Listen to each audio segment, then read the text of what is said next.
재산세 납세 의무자 무조건 100%예요. 100% 무조건 옵니다. 이 재산세 납세 의무자는 이해죠. 이해. 암기가 아니고 이해입니다. 이해. 이해만 하면 풀 수 있는 것이 납세 의무. 무조건 맞출 수 있어요. 이거 틀린 사람은 이해가 안 된다 진짜. 자, 재산세는 일단 뭡니까? 매년 6월 1일 현재 소유자죠. 사실상 소유자다. 근데 사실상 소유자가 공유입니다. 그럼 각자 내야 된다 했죠. 지분권자 되죠. 지분 표시가 없다면 지분이 균등한 거로 보죠. 됐나요? 자, 그리고 주택, 재산세에서 주택은 모든 주택에 대해서는 토지와 건물을 통합해서 과세하죠. 그런데 그 산출세액이 났는데 토지 소유자, 건물 소유 다르다면 산출세액을 안분해야 되겠죠. 그럼 내가 안분할 때는 면적이 나눠져 있으면 면적 비율로 나눠야 되고 가액을 나눌 때는 가액으로 나누라 했잖아요. 그럼 산출세액이니까 금액이잖아요. 그럼 시가 표준액으로 나누는 거죠. 자, 그 다음 재산세는 뭐 된다? 조심할 것이 우리가 재산세는 6월 1일 현재 시점 소유자가 전부 부과하죠. 가세기준 이전은 매수자가 전부 내고 가세기일 이후는 매도자가 전부 내야 되죠. 이거 암기 아니죠? 네? 그러면 가세기일 현재 이걸 가장 조심하죠. 가세기준 1에 누가 걸쳐 있어요? 양수자, 매수자죠. 매수자. 그거 조심하라 했고. 자, 그 다음에 내용적인 2번, 3번, 4번 중에서 자, 거기에 몇 번, 4번, 5번, 6번. 6번 조심하라 했죠? 6번. 특히 6번. 상속이 개시되었으나 상속 등기가 안 됐다. 그럼 무슨 말이에요? 그것이 공부상에는 피상속인. 돌아가시면 낼 수 없잖아요, 일단. 그러니까 상속인들이 내야 되는데 우리가 불일치 하잖아요. 상속 등기 안 했으니까. 그럼 신고를 했느냐, 신고를 하지 않았느냐. 신고를 했다면 뭐냐, 신고된 말이 들어가면 되고 신고되지 않으면 법률상에 의한 주된 사항자가 되면 되죠. 그럼 그 주된 사항자 말 대신에 쓸 수 있는 표현이 민법상 지분이 가장 많은 자로 한다라고 하면 되겠죠. 자, 그 다음 조심할 것이 뭡니까? 올해 정리 잘할 것 신탁재산 정리 잘하려 했죠. 신탁법에 의한 신탁재산은 형식상이므로 비록 공부상에는 수탁자 되어 있지만 누가 돼야 된다? 위탁자가 납세 의무자죠. 근데 주택법은 신탁법이 아니죠. 취득세 비과세 안 되죠. 그러니까 뭐 누가 내야 된다? 주택조합이 내야 된다. 올해 정리 잘 하라 했어요. 예. 자, 그 다음에 10번 정리 잘하면 되죠. 나머지 다부대 조심해서 털 수 있는 그게 털은 부분이 딱딱딱딱 정해져 있다. 그 10번은 국가노죠. 국가 등이 재산을 연부 매수하거나 국가 등이 매수계로 선수공을 받아서 조성한 매매용 토지가 되겠죠. 그게 국가노고 무상노면 누가 낸다? 무상으로 받은 자가 내야 되겠죠. 근데 유상이면 매수계약자라 말을 쓰면 안 되겠죠. 딱딱집이 정해져 있잖아요. 그런데 연부 매수 계약 자체가 국가가 아니라 일반 법인과 연부 매수일 때는 신뢰성이 없기 때문에 유상, 무상 불문하고 법인이 내야 된다 했죠. 알겠습니까? 자, 그래서 납세 의무자가 복잡하거나 어려운 거 절대 없다 하는 거죠. 자, 그럼 한번 찍고 갑시다 하는 것이 1번 방금 주택법 놓으면 누가 낸다? 암기해도 된다. 주택법 놓으면 누가 내야 된다? 주택조합이라고. 주택조합. 조합원이 아니라. 알겠어요? 조합원이 낸다. 조합원이 아니고 주택조합이라고요. 그 다음에 2번은 국가노죠. 국가 무상 놓으면 누가 낸다? 무상으로 받은 자가 낸다. 하는 거죠. 3, 4, 5번. 작년부터 계속 반복된 거죠. 자, 우리는 세법의 조세 부과 원칙은 실질주의라고요. 실질주의 가세 원칙이라고요. 그러면 공부상 내용과 사실상 내용이 불일치하더라. 일치되는 불일치하더라. 그럼 취득세는 어떻게 따집니까? 취득세는 무슨 원칙? 사실상 가세 원칙이죠. 사실을 모른다면 공부상이죠. 자, 등록면허세. 그럼 등록면허세는 공부상과 사실이 불일치하면 무조건 공부상이다. 등록면허 행시주의라고요. 되나요? 등기부 등록원부에 있는 것을 가지고 가세 요건을 한다고요. 이거는 절대 사실은 말을 쓰면 안 된다고요. 등록면허세. 그 다음에 재산세. 재산세는 뭐가 된다? 재산세. 사실상이잖아, 사실상. 유일하게 등록 면허세만 형식주의고 나머지는 다 실질주의라고. 그럼 등록 면허세는 사실을 한다고, 사실. 알겠어요? 그러면 사실상 내용이, 불일치한 내용이 뭡니까? 일시적이라면 그때는 사실을 하면 안 되고 공부상. 또 사실로 하니까 세액이 낮아졌다도 그때 또 사실을 하면 안 되고 공부상.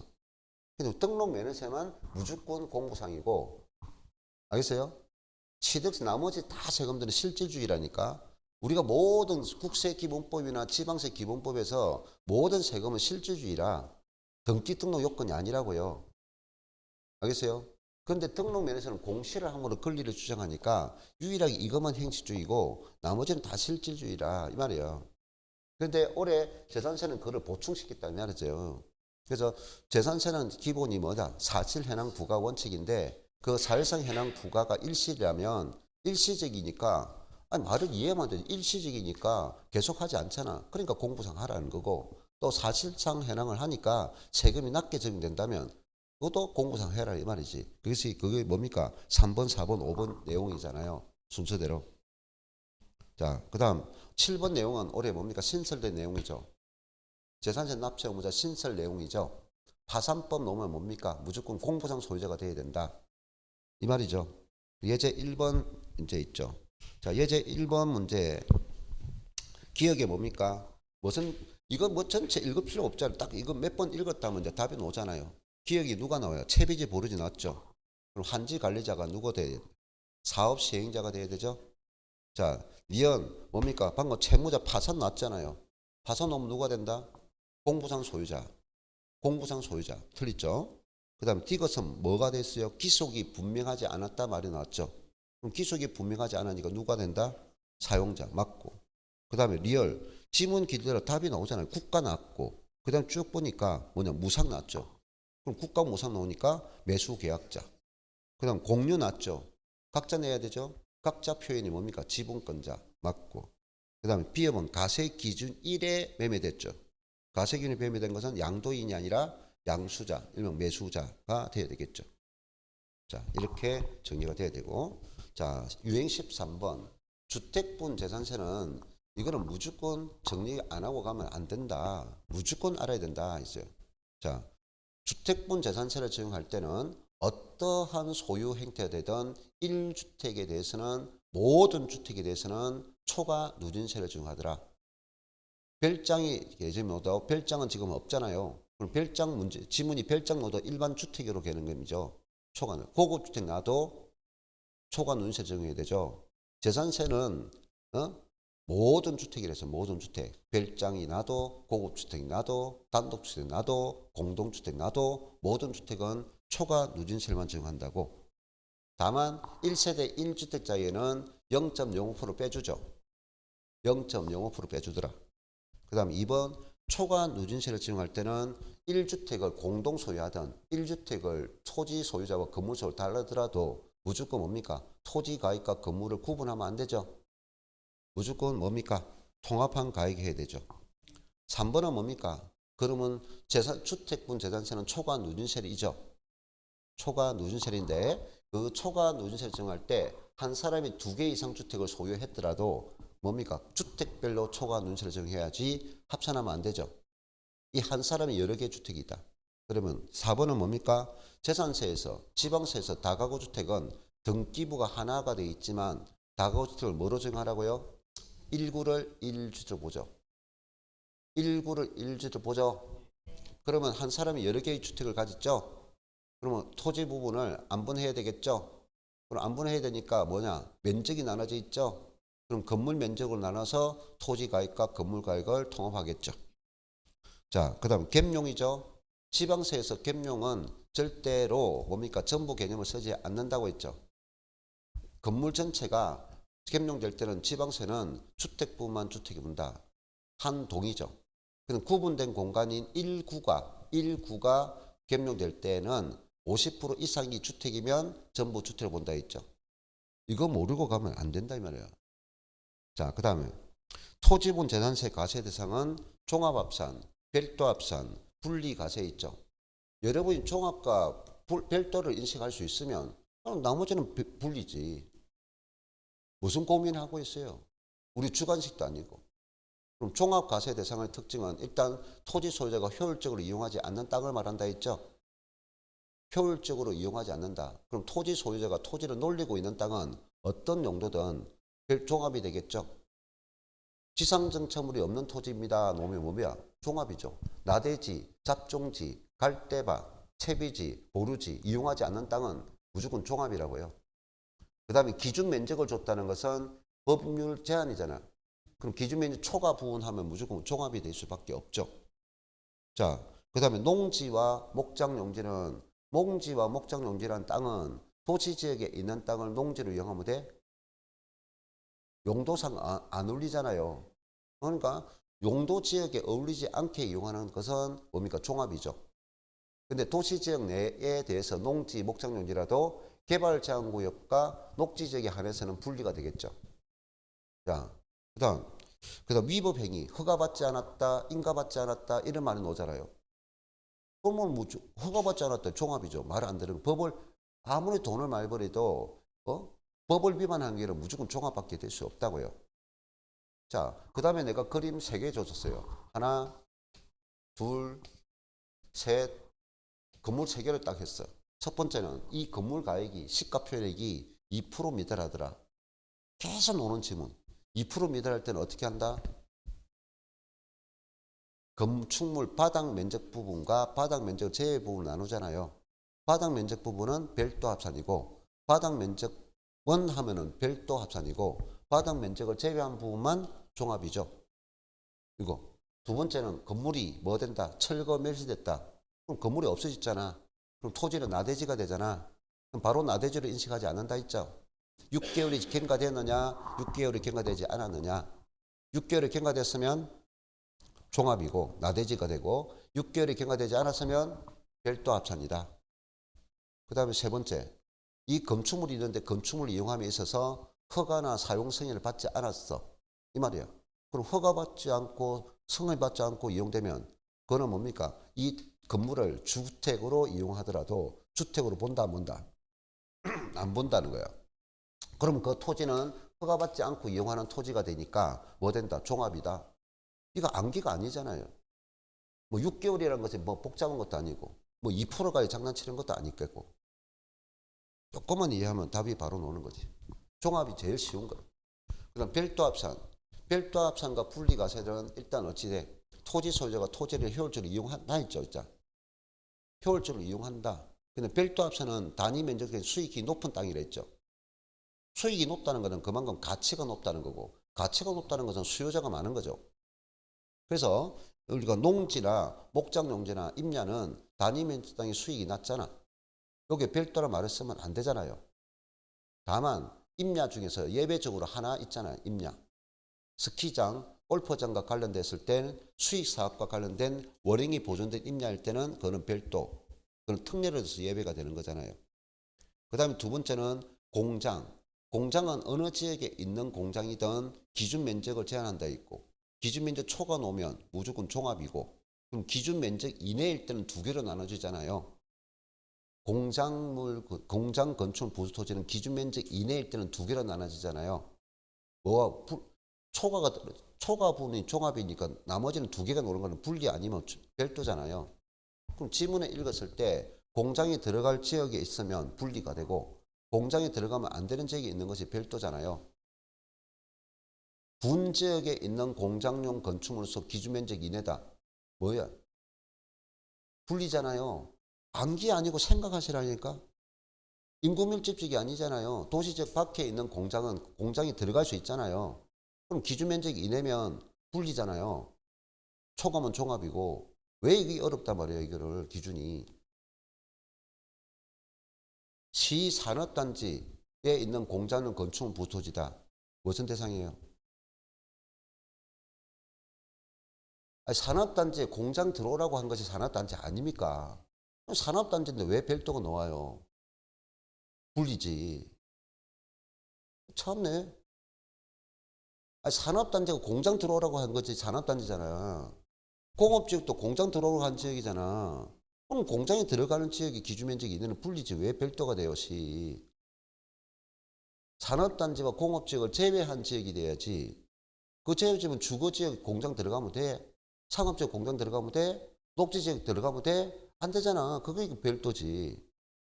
다른 기준도 많은 것도 아닌데 왜 이게 어렵다는 거야 지금. 그 다음에 이제 뭐냐, 나머지 용도는 전부 다 뭡니까? 일반 노무, 일반이란 말이 노무 전부 다 뭐냐, 수익 사업이죠. 토지가 일반 노무 전부 다 수익 사업이라고. 영업용으로, 수익 사업으로, 업무용으로 각종 일반 노무 무조건 다 수익 사업이라고. 수익 사업으로 이용하는 거는 기본이 별도라고. 별도. 무슨 말 알겠어요? 자, 그 다음 분리과세 대상 보면 조심할 것이, 여기 분리과세는 그 농지만 조심하면 된다 했어. 법인 소유 농지. 법인 소유 농지는 특별한 말이 없는 한 내가 투기를, 법인이 토지를, 농지를 소유했다는 건 투기다, 투기. 그러니까 특별한 말이 없이 법인 소유 농지입니다 하면 무조건 종합이라고요. 종합합산. 그리고 예외적으로 뭐가 있어요? 한국농어촌공사가 놓으면 경작하든 안 하든 어디에 있든 한국농어촌공사 소유는 무조건 뭐 한다? 분리. 90년 5월 30일 이전부터 취득하고 있는 종중이 소유한 농지도 무조건 분리. 사회복지단체가 소유한 것도 무조건 분리하라고 했잖아요. 그럼 이거는 정해준 논리니까 무조건 내 머릿속에 입력돼야죠. 그 다음에 이제 예외적으로 법인이 직접 매립간청한 농지일 경우와 농지법에 의한 농업법인이 소유한 농지일 경우는 이것은 뭐냐? 지역에 따라서 구분한다고요. 농지란 자체가 지역에 어울리지 못하면 종합이 될 거죠. 법인이 매립간청한 농지가 시 이상의 개발제한구역이고 녹지지역이 있으면 분리 대상 지역이 되지만 시 이상의 개발지역과 녹지지역을 제외한 지역은 주거지역, 상업지역, 공업용도가 돼 있잖아요. 그게 농지를 소유하면 안 되잖아요. 그럼 종합이 되겠죠. 법인이 매립간청한 농지가 군지역이나 업이나 면지역에 있다면 인구밀집지역이 아니죠. 그럼 그 지역은 분리가 되겠죠. 개발지역은 녹지지역이라도 뭡니까? 이용을 하지 않으면 놀리고 있는 땅은 어떤 거든 다 종합이 되겠죠.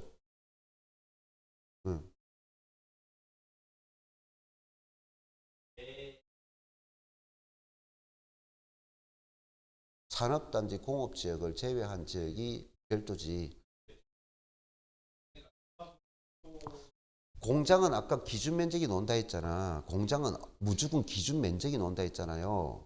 기준면적 초과 부분은 종합이고 기준면적 이내를 가지고 분리와 종합 별도로 구분한다 했잖아요. 공장 넣으면 무조건 기준면적이 지문이 논다고요. 기준면적 초과는 무조건 종합이 떼놓고 군지역에 있는 공장, 건축물, 부토지 초과되면 종합이야. 아니, 일단 기준면적 놓으니까 기준면적 초과는 무조건 종합이고 기준면적 이내를 가지고 분리와 별도로 나눈다 했잖아요. 네? 아니, 이 쉬운 거를. 자, 그것만 조심하면 되죠. 됐어요. 그 다음에 재산세 부가징수. 여기서 무조건 한 문제 논다 했죠. 재산세 부가징수는 13개 정도 내용이 있지만 그 중에 첫 번째 내가 두 번째 재산세 납부 기간 있죠. 납부 기간은 언제입니까? 친구는 16일 만나서 말일까지를 했어요. 7월 16일 있고 9월 16일 스타트하는 게 있어. 근데 건축물은 무조건 다 뭡니까? 가액 관계 없이 7월달에 내는 거죠. 토지분은 가액 관계 없이 무조건 9월달에 내는 거죠. 단 주택만 토지 건물을 통합했기 때문에 2분의 1은 7월이고 2분의 1은 9월이지만 여기서 항상 조심할 것은 뭡니까? 7월 1일 아니고 9월 1일 아니라는 거. 16일이라는 거. 또 주택은 2분의 1, 2분을 하는데 20만 원 이하 단위 잘 기억하시라는 거. 단위를 줬기 때문에 이건 암기가 돼야 된다. 그래서 문제에서 30만 원 장난칠 수 있다는 거예요. 20만 원 이하라는 거. 이유 설명했잖아 방금. 이유를 왜 안 분하는지. 토지와 건물을 통합해서 가세했기 때문에 나눠준다 했잖아요. 건축물은 건축만 가세한 거고 토지는 토지만 가세한 거잖아요. 주택은 토지 건물을 통합해서 가세했기 때문에 나눠주는 거다 했잖아. 아니, 이유까지 다 설명해 줬는데 그러면 20만 원 이하일 때는 부담이 안 되니까 7월달에 한꺼번에 하여야 한다가 아니고 할 수 있다 말을 써야 된다고. 지문 조심할 지문도 다 캐치했어. 그 다음에 부가세. 재산세를 내면 그에 따른 부가세는 뭐가 있어요? 지방교육세가 있고 함께 적어 고지하는 세금은 소방분에 대한 지역자율세인데 이거를 뭡니까? 바꿔서 말하면 안 되죠? 재산세 부가세로서 소방분에 대한 지역자율세를 말하면 안 되잖아요. 부가세하고 변기란 말은 의미가 다르잖아요. 근데 여기서 내가 강조한 것은 재산세라는 것은 순수 재산세와 그 부동산이 도시지역 내에 있으면 도시지역분 재산세가 추가된다 했죠. 그러면 우리가 재산세를 지정할 때는 지방교육세 몇 프로야? 20%야. 어디에 20%할 거야? 재산세액에 20%할 거지. 재산세 물납이야. 재산세 물납은 얼마일 때 가능할 거야? 1,000만 원 초과세 신청 가능할 거지. 재산세는 분할 납부가 있어. 분할 납부는 250만 원 초과할 때 분할 납부하겠죠. 그러면 그 가액 세액이 기준이 되잖아. 그 세액을 할 때 도시지역분을 제외해야 되는지 도시지역분을 포함한 가액으로 해야 되는지 도시지역분을 제외해야 될 것은 하나밖에 없다 했잖아요.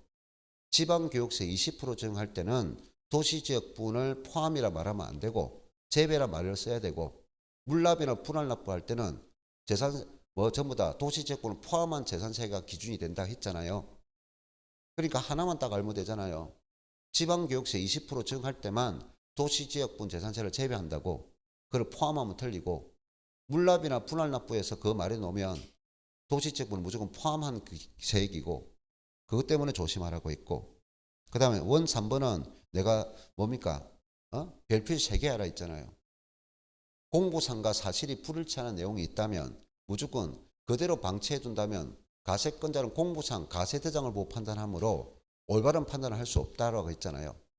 그래서 불일치할 경우는 거기에 대한 불이익을 받는 자는 신고하여야 한다 했잖아요.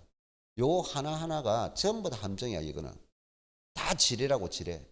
그래서 그 신고해야 되는데 언제부터 한다? 가세 기준일부터 해야 되잖아요. 재산세는 매년 6월 1일이니까 요거를 사유 발생일부터 장난친다 했잖아요. 그리고 신고 기간은 언제입니까? 15일 이내잖아요. 이걸 10일 해가 장난친다 했잖아요. 그리고 하여야 하는지 할 수 있다 하면 안 된다잖아요. 재산세에서 하여야 한다고는 이 하나밖에 없다 했잖아요.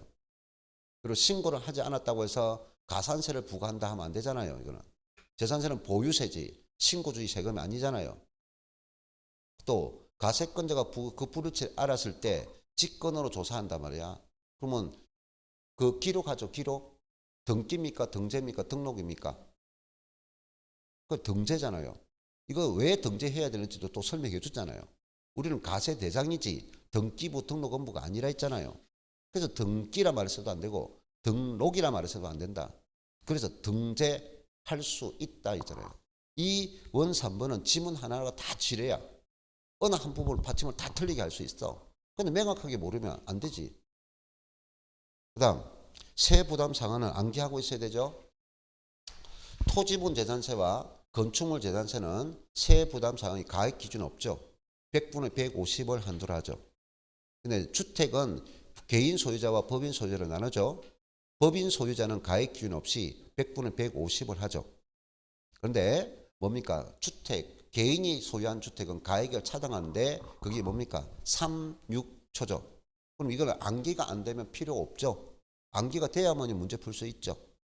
그러면 개인이 주택을 소유할 때는 3억 이하, 3억까지는 뭐다? 105%. 3억 초과해서 6억 이하는 110%. 6억을 초과하면은 30%, 150%가 아니고. 근데 선박과 항공기는 세부담 제도를 적용하지 않는다 했죠. 세부담 상한 제도를 적용하는 이유는 갑자기 재산 가치가 높아지니까 부담이 크니까 하는 거죠. 선박 항공기는 자주 거래되는 물건이 아니잖아요. 그래서 선박 항공기는 세부담 제도가 없다고요. 그래서 자 그것을 말했고요.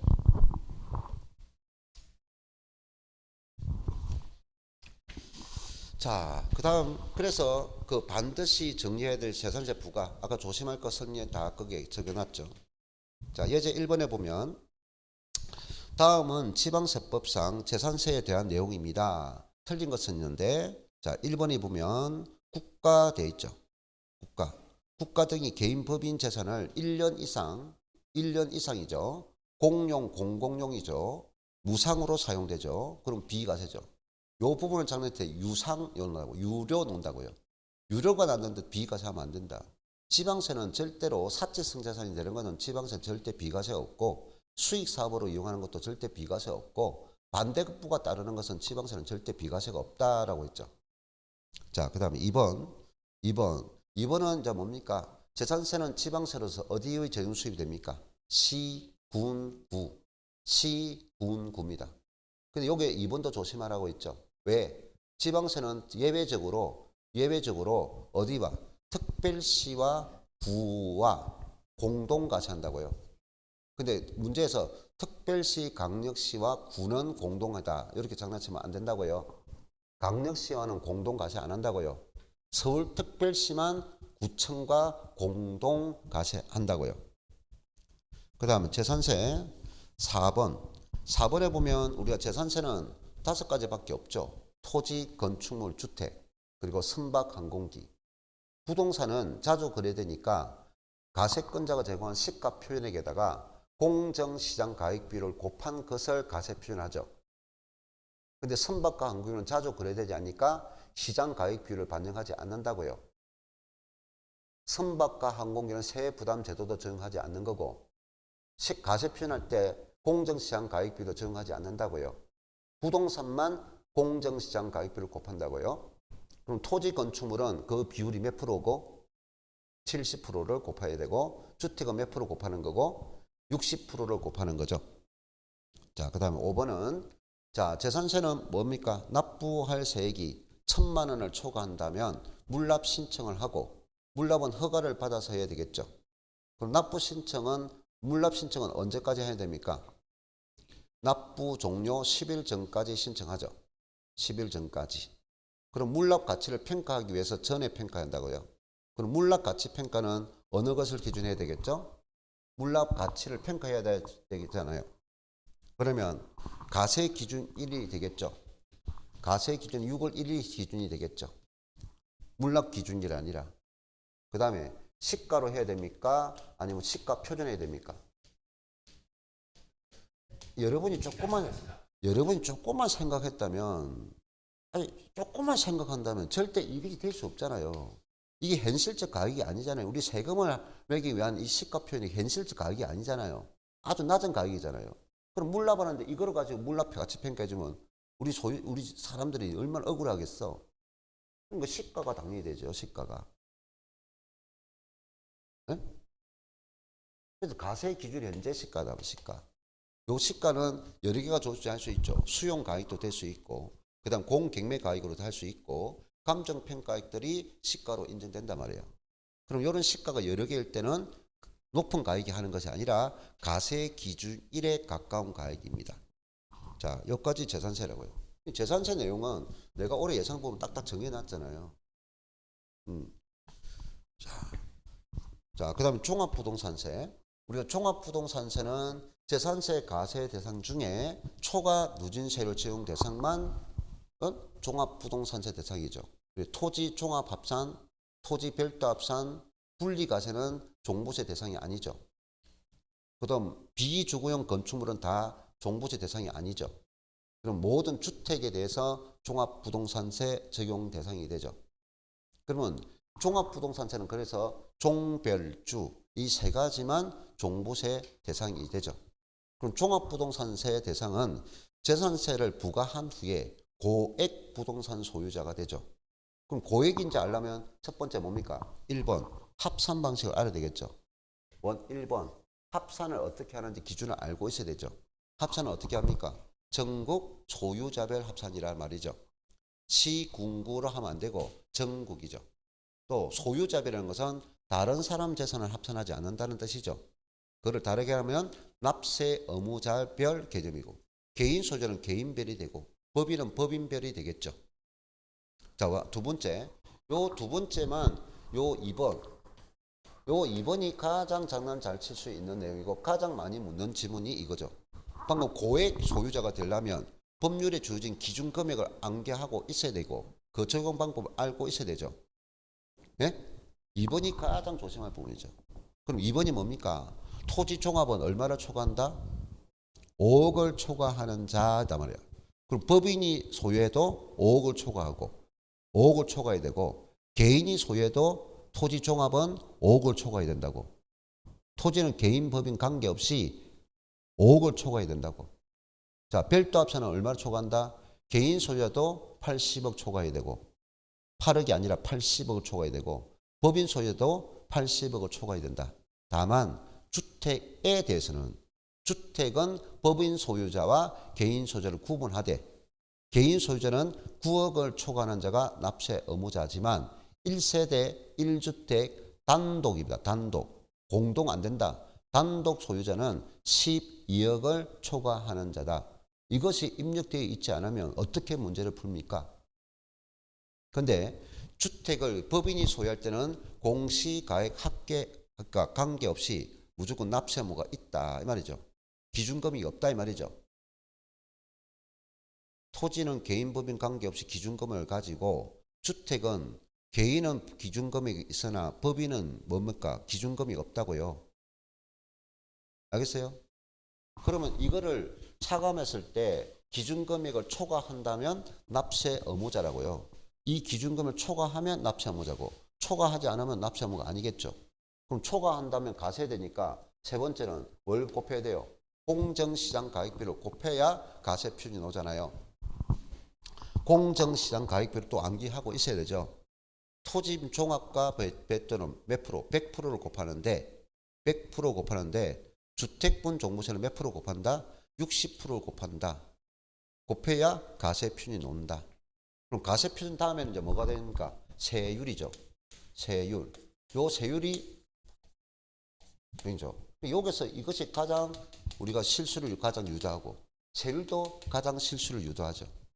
토지 종합은 재산세보다 세율이 높대. 거기서 3단계 초과 누수인데 1%에서 3% 증가하는 거고 토지 별도는 3단계인데 0.5%에서 0.7%다.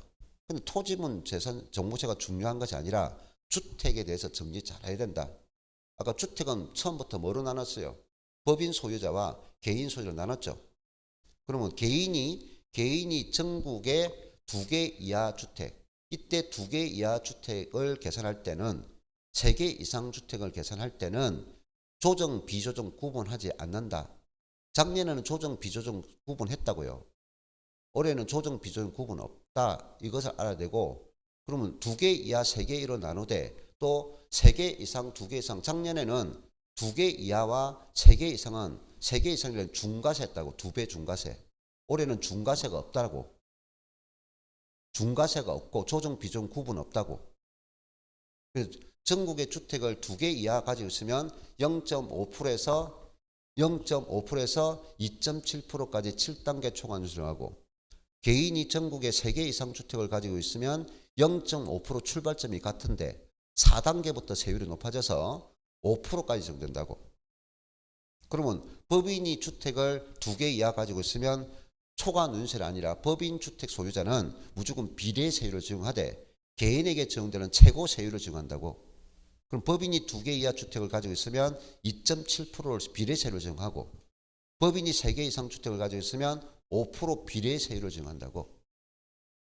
그러면 여기서 세율을 곱했으니까 이제 여기서 세액이 나올 거고 그럼 세액 다음에 이 세액 부분이 세액에는 뭐 됐다?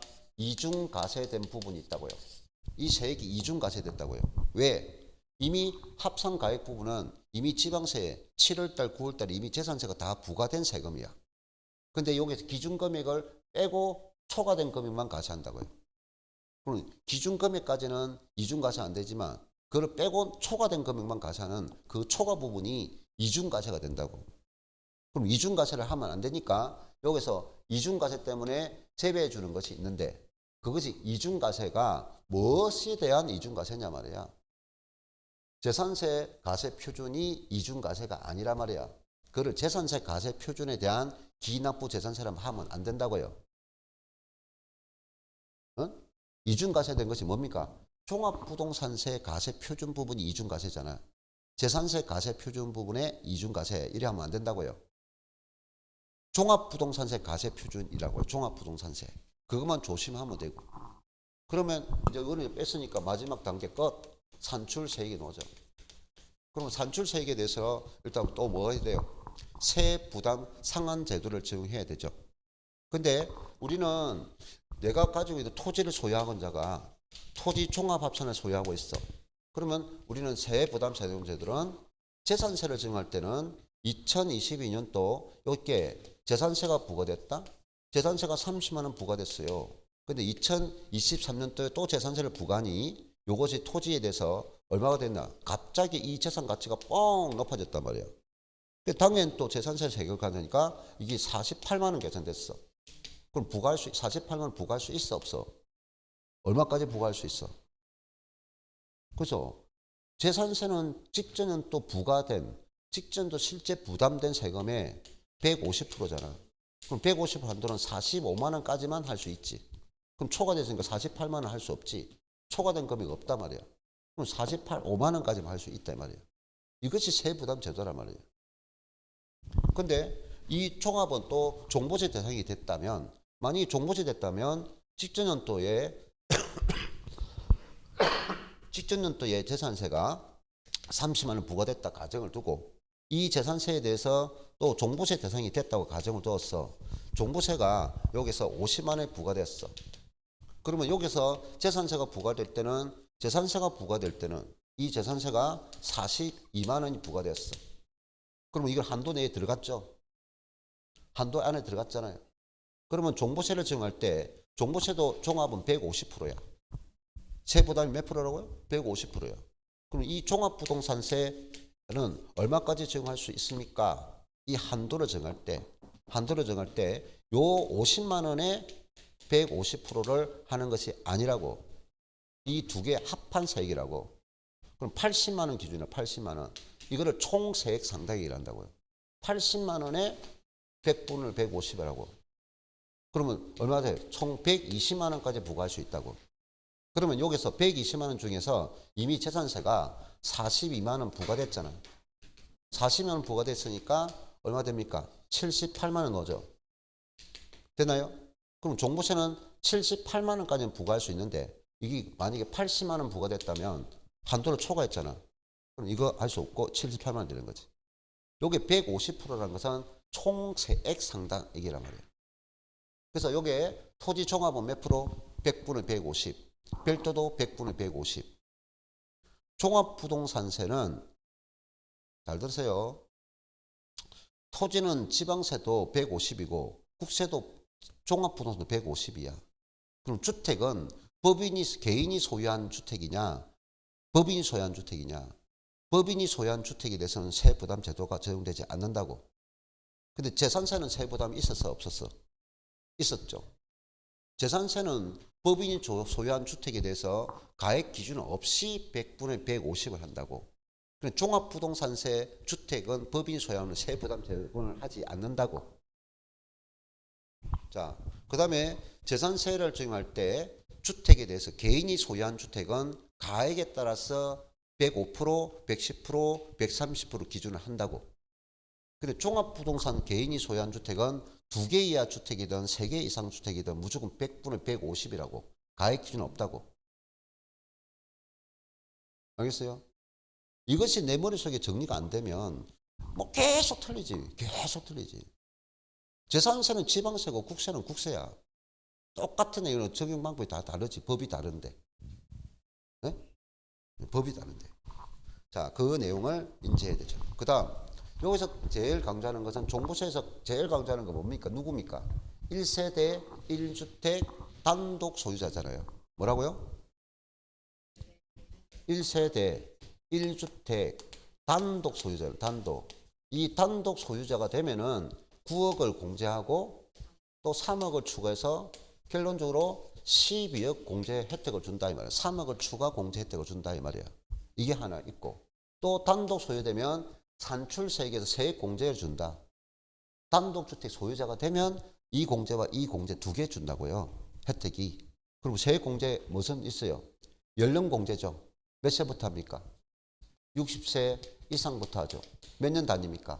5년. 그럼 65, 70, 그 다음 20, 30, 40 혜택을 주죠. 요거는 또 쉬워. 근데 요거 조심해야 된다 했잖아요. 보유기간 공제. 몇 년부터? 5년이지 3년이 아니라고요. 5년 이상. 10년 이상, 15년 이상, 20, 40, 50 중복 적용할 수 있대. 중복 적용할 수 있대. 최대 80%다. 5년이라고요. 3년이 아니고. 알겠어요?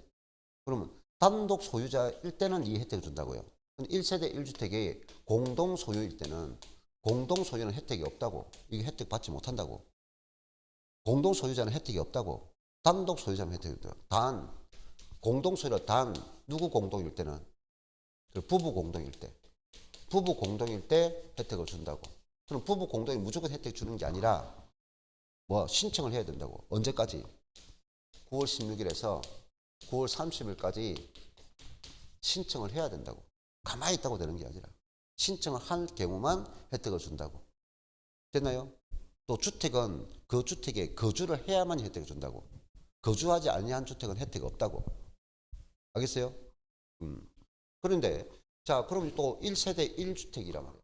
그럼 1세대 1주택 단독이기 때문에 종부세에 대해서는 재산세 과세 대상 주택이지만 재산세는 과세 대상이지만 종부세 대상에서 제외되는 주택이 있다고.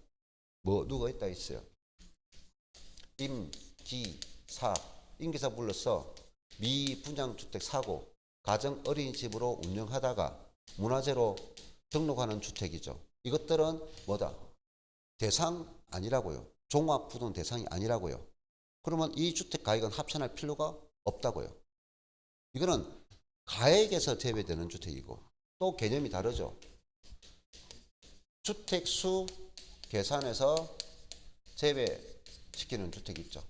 주택수 계산을 제외시키는 것은 임대주택은 합산도 제외되고 주택수도 제외되고 4번용주택도 합산도 제외되고 주택수도 제외되고 그 다음에 문화재로 등록한 주택도 합산 제외되고 주택수 제외된다. 그리고 이제 추가적으로 뭐가 있어요? 어떤 주택도 제외되죠? 또 있는데 저가주택이죠. 지방 저가주택. 지방 저가주택을 제외해 주죠. 지방 저가주택 제외해 주죠. 또 네. 일반적으로 주택수 제외된 걸 임대주택, 4번형 주택, 문화재 등의 지방 저가주택 제외합니다. 자, 그리고 우리가 원래는 2주택인데 1주택을 인정해 주는 게 있어요. 그거는 일시적 2주택일 때는 일시적 2주택일 때는 그 기존 주택을 몇 년이 지나지 않으면 우리가 양도소득세에서 일시적 2주택일 때 1주택을 가진 자가 일주를 취득했어. 양도세의 혜택은 어떤 조건을 가져야 기존 주택을 몇 년 안에 팔아야 돼? 3년에 팔면 1세대 1주택 하잖아. 그럼 아직 3년이 지나지 않으면 2주택이지만 1주택 인정해 준다고. 그럼 신청을 해야 된다고. 이것도. 이런 것도 다 신청을 해야 된다고. 이해됩니까? 자, 그러면 이거는 1주택인데 내가 상속받았어. 1주택인데 상속받아서 내가 1주택을 가졌어. 몇 년? 5년. 5년이라고. 되나요? 5년이 지나지 않으면 그것도 1주택으로 본다고요. 단독 소유로 본다고요. 1주택, 주택 수요로 제외시킨다고요. 상속받아서 5년이 지나지 않으면 주택 수에서 제외한다 이 말이야. 근데 2주택인데 1주택으로 보지 않는다. 2주택으로 보지 않는다. 방금 취득해서 일시적 2주택일 때는 3년에 경과하지 않으면 1주택 본다 이 말이야. 요 내용. 그거 외에는 종부세는 주택분에 대한 내용을 빼면은 할 것이 없어. 전부 다 주택분 내용밖에 없어. 전부 다. 요 내용이죠. 자, 그 다음 6장에 종합소득세 있죠. 자, 종합소득세는 올해 출제될 확률이 조금 떨어진다. 작년에 2문제 났기 때문에. 그래서 그러나 그게 1번 좀 짚고 가고 부동산 임대사업 과세대상 여기에 지문 설명해놨던 거 정리 좀 하시기 바랍니다. 아시겠어요? 자, 그 다음 시간에 양도소득세 보겠어요. 양도소득세.